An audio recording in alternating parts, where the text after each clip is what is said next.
How's it going, class? This is going to be a quick video on how to access your online textbook. So start by going to our course, go into the introductory materials folder, and you'll see the online text directions. Give that a click. And then you're going to have to log in through Clever and sign in. You'll need to use your Google account through school, and then you can follow these easy steps in order to get to the online textbook. So go through Clever.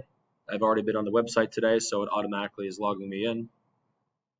As I scroll down, I'll see instant login applications for the district.